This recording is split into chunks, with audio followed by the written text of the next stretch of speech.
We're gonna start in 3, 2, 1. All right. Stop it. Tanisha, do the Okay, presentation. when you think of the word prostitution, you automatically associate prostitutes with being disgusting and passed around or unclean. So I'm just here to educate you on why we should legalize prostitution and why it should be decriminalized and using the right resources. So the need for legalizing prostitution can change the negative perception of workers and worker-to-client relationships. The solution is finding and establishing better safety protocols, and the vision is reducing the stigmas of prostitutes being disgusting, and to bring awareness and education to reduce that stigma.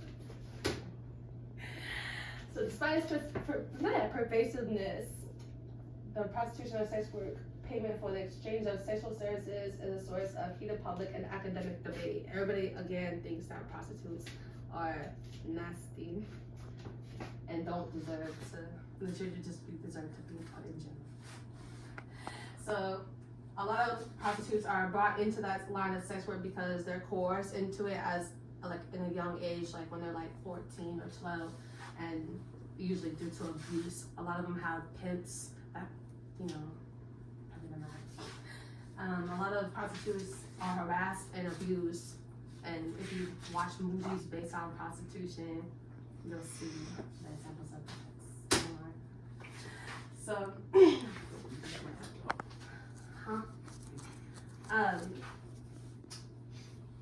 legalizing prostitution will bring a lot of financial support for families, and right now there's not enough resources to legalize that. Men and women like promiscuity and spontaneous, like sexual experiences. Exotic dancing, porn, and OnlyFans are all legal, so why shouldn't prostitution be legal? Like for me, like I was dancing for a while, and I understand how the sex industry works. It's just really to like have some sort of income when you don't have the resources.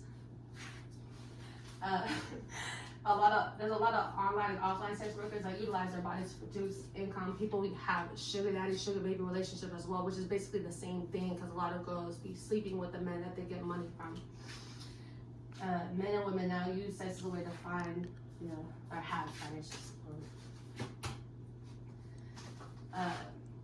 Prostitution, to find a better solution for is to be more responsible, getting regular STI and STD testing. The licensing options could increase pay and networking availabilities, maintain financial stability, potentially benefit the government through taxes. So if they are licensed and they take the tax money out, we could give it to schools or people who really need the money. So it's just benefiting everybody.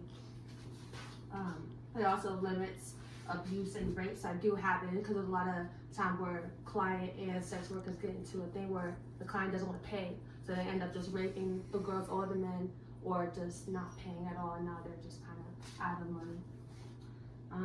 And it's a better way to keep track of their own money and not have a handler, hence, the pimps. Pimps be taking, if not all or 3/4 of the income that they make from the work.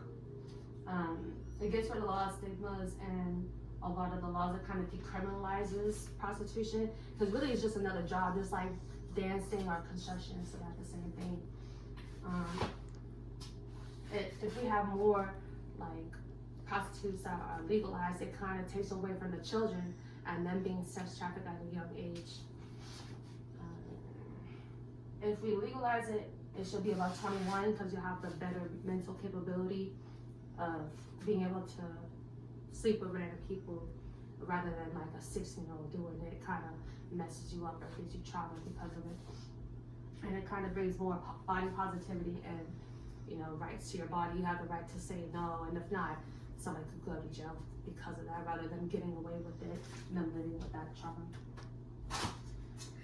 So how prostitution should be performed and what we can do to legalize it is to start a movement to hear from actual prostitutes and their stories on why they do it. I have met a prostitute before. I used to dance with her, and she told me like how organized she was with it. She gets tested all the time, and she was crying. She don't want to do it, but she have a son, and it was kind of hard to hear. But I understood where she was coming from, because there's a lot of places in different states where you are not able to make the money that you need, or they don't have the opportunities to make that money. Again, we could have sponsored clinics for STI, STD testing to limit diseases. AIDS be passed around left to right, herpes be passed around left to right. So if we were to have clients and the workers tested on both sides, the people be more clean about it, more responsible. It could also be people who don't have insurance, because that is a big problem now, because rent's going up, we're not getting paid what we should be getting paid, so people are struggling, they can't pay for insurance, so that would help a lot too. The applications for licensing could benefit workers. Again, if they're not making a certain amount, like for low income individuals, they can apply for that insurance that could help cover the testing. There is a declaration of the human rights that could be a part of them legalizing it, to where they have the right to work in a safe workplace, to kind of retaliate against complaints or claims of whatever they're trying to accuse a person of. There could be wages and social protection, like discrimination, black and white and all that. There's a benefits of insurance that have a right to that. And that could also protect the customer side as well, not just sex workers. So not only a benefit to sex workers, but the customers and the government. So everybody's making money at this point. Everybody's getting satisfied at all ends. So there's really not like a negative or a con to legalizing. And it could just find better ways for the